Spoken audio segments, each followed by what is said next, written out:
Assalamualaikum my dear students, hope you are all doing well. So welcome back with a new video which is about the summary of Juno and Peacock written by Shen Okase.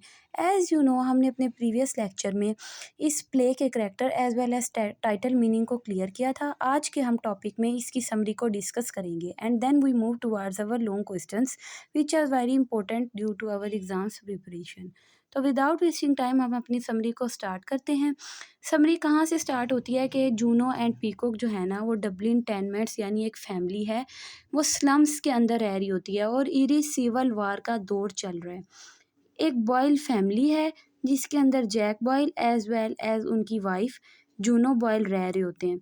Jack boil दिखाए जाते हैं कि self centred man है जो ज़्यादातर वक्त अपना जो है ना ड्रिंकिंग वाइन्स में अपने दोस्त के साथ, कौन से दोस्त हैं उनके, पाल जोक्सर.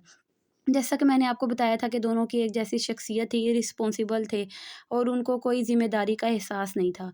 जो जूनो है ना वो इस दोस्त से बड़ी तंग होती हैं, वो उसको नापसंद करती हैं. वो कहती हैं कि एक मेरा हस्बैंड है, इरिस्पॉन्सिबल है. ये जैक बॉयल जो है ना ये बड़ी अजीब सी शख्सियत होती है, देखने में ये बड़े प्राइड और रिस्पॉन्सिबिलिटी शो करवाते हैं, लेकिन जब इनको कोई भी काम कहा जाए या ये है तो इनका ये वो काम नहीं करते. और इसी तरह ये इनको दोस्त को भी, जॉक्सर को भी नापसंद करती हैं कि करना धरना कुछ होता नहीं है, बस अय्याशियाँ हैं.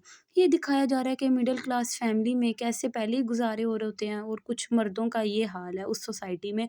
और औरतों को दिखाया गया है रिस्पॉन्सिबिलिटी हार्ड वर्किंग के तौर पे. जूनो जो होती हैं वो अपनी केयर कर रही होती हैं फैमिली की, अपने बेटे की. कौन है, जोनी बॉयल, और उनकी एक बेटी है मैरी. जो जोनी है ना उसने ना ईस्टर राइजिंग वार के दौरान ना अपनी ना एक बाजू जो है ना उसकी कट जाती है और जो है ना उसने ना वो वार छोड़ के आ जाता है और इस वजह से ना वो ज़्यादातर डिप्रेशन में रहता है, फेयरफुल रहता है और घर ही रहता है. वो बाहर निकलना पसंद नहीं करता, उसको एंजाइटी होती है. और दिखाया जाता है इनकी बेटी मैरी जो बड़ी यंग है, एजुकेटेड, प्रैक्टिकल वुमेन है और वो क्या कर रही हैं, स्ट्राइक पे हैं. किस स्ट्राइक पे हैं कि वो एक आइडियल वुमेन है और वो चाहती हैं कि हर चीज़ जो है ना जो लेबर है उसको दबाया ना जाए और वो हुकूमत के ख़िलाफ़ एहतजाज करना और इन सब चीज़ों में यानी कि वो एक्टिविस्ट के तौर पे दिखाई गई हैं. अब दिखाया जाता है कि फैमिली है ना बॉयल को उसको पता लगता है कि ना चार्ल्स बेंथम के थ्रू. चार्ल्स बेंथम कौन था, मैरी का बिलविड, जो कि उसको अब आगे जाके बिट्रे भी कर जाएगा. चार्ल्स बेंथम बॉयल फैमिली को बताता है कि उनके ना कोई रिलेटिव्स हैं, उनकी डेथ हो गई है और जो इनकी इनहेरिटेंस है ना वो बॉयल फैमिली को मिलेगी. ये जो इनहेरिटेंस होती है ये झूठी होती है, लेकिन जब इनको पता लगता है ना कि उन्हें मिल गई है, जो वो बड़े खुश होते हैं और वो क्या करते हैं कि इनहेरिटेंस मिलने से पहले ही ना जो जैक बॉयल है ना वो इधर-उधर से पैसे उधार माँग लेता है और क्या करता है कि चीज़ें लेना शुरू कर देता है, ड्रेसिंग्स और फर्नीचर, इवन के अपनी एक उनकी हमसाई होती हैं मिसेज़ मेडिगन, उनसे ये ग्रामोफ़ोन भी ले लेते हैं और सबसे ये अहद करते हैं कि जब हमें इनहेरिटेंस मिल गई हम आपको पैसे रिटर्न कर देंगे. और क्या करते हैं, एक बड़ी-सी पार्टी भी रख लेते हैं, किस उधार के पैसों से. क्या होता है कि सारे सॉन्ग चाह रहे होते हैं इवनिंग में और उन्हें पता चलता है कि जो मिसेस टैंकर्ड है ना, उनका बेटा है ना रॉबिन टैंकर्ड, उसकी डेथ हो गई है, उसका मर्डर कर दिया गया है. इतने में क्या होता है कि उन्हें पता लगता है कि ना ये जो है ना इनकी इनहेरिटेंस ये झूठ होती है. जो बैंथम है ना उन्होंने इसको झूठ बोला है, उन्हें कोई इनहेरिटेंस नहीं मिलनी होती. इतने में जब ये सारा कुछ राज़ खुल जाता है, जो बैंथम होता है वो अपीयर हो जाता है और हालाँकि वो रिलेशन में होता है मैरी के साथ. और इवन कि मैरी प्रेग्नेंट हो जाती है, जब उसको पता लगता है उस टाइम तक बैंथम भाग चुका होता है, गायब हो चुका होता है. ये क्या होता है कि वो दोबारा से गरीब हो जाते हैं, बल्कि उनके ऊपर ज़्यादा कर्ज़ा चढ़ जाता है, उन्होंने चीज़ें वापस कर देते हैं. मिसेज़ मेडिगन जो हैं वो अपना ग्रामोफ़ोन भी वापस ले जाती हैं. जो-जो चीज़ें उन्होंने उधार ली हुई थी वो सारे उठा के अपनी ले जाते हैं और ये और ज़्यादा कर्ज़े में डूब जाते हैं. अब क्या होता है कि बैंथम गायब हो चुका होता है और जो मैरी है उसको अपनी प्रेगनेंसी के बारे में पता चलता है और इतनी ज़्यादा वो डिप्रेशन में चली जाती है, उसको सोसाइटल क्रिटिसिज़्म का सामना करना पड़ता है.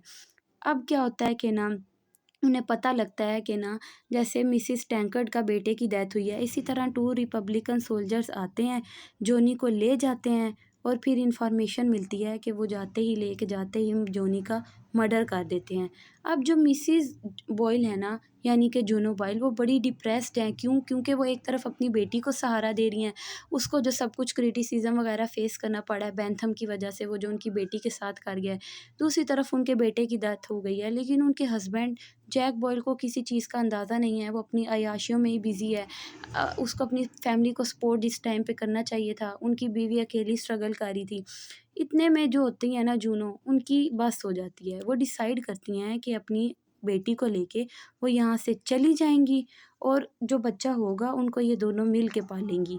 वो बॉयल को छोड़ जाती हैं और ख़ुद एक अपनी लाइफ़ को स्टार्ट करते हैं। यहाँ पे प्ले एंड होता हुआ नज़र आता है कि जो बॉयल और जोक्सर हैं, वो अपनी ड्रिंकिंग स्टेज पे ही आ गए हैं, उनको कोई फ़र्क नहीं पड़ा, अल्कोहल में बिज़ी हैं फैंटेसी के अंदर, यानी कि उनको कोई एहसास नहीं हुआ। प्रॉब्लम्स ठीक करने की उन्होंने कोई कोशिश नहीं की, लेकिन जो जूनो थी, वो सब कुछ फ़ेस करने के बाद अब बस कर चुकी थी और उन्होंने एक अपना नया रास्ता चुन लिया। अपनी बेटी को लेके वो चली गईं और उन्होंने नई लाइफ़ स्टार्ट करने का सोचा। इस समरी से हमें ये पता लगता है कि एक वुमेन को किस तरह स्ट्रॉन्ग तौर पे दिखाया गया। होना तो मेल को चाहिए था ना, लेकिन एक औरत होके उन्होंने कितना कुछ फ़ेस किया अपनी फैमिली को सपोर्ट करने के लिए। वो सोलो प्रोवाइडर थी अपनी फैमिली की। बेटे का दुःख उन्होंने, जब तक बेटा ज़िंदा था, डिप्रेशन, एंग्ज़ायटी में था, उन्होंने अपने बेटे को सँभाला, फिर अपनी बेटी का उन्होंने साथ दिया। तो शैनो कैसे का मकसद ही यही था दिखाना कि एक औरत कितनी स्ट्रगल करती है सिर्फ़ और सिर्फ़ अपनी औलाद के पीछे, अपनी फैमिली को बचाने के पीछे। तो आज की समरी हमारी यहीं ख़त्म होती है। अब हम इसके जो इम्पोर्टेंट लॉन्ग क्वेश्चन हैं 1 से 2, वो हम फर्दर एक्सप्लेन करेंगे। आई होप आपको ये सारी समरी समझ आ गई होगी। अब हम अपने टॉपिक को यहाँ वाइंड अप करते हैं और नेक्स्ट हम अपने नए लॉन्ग क्वेश्चन के साथ अपेयर होंगे। तब तक के लिए अल्लाह हाफ़िज़।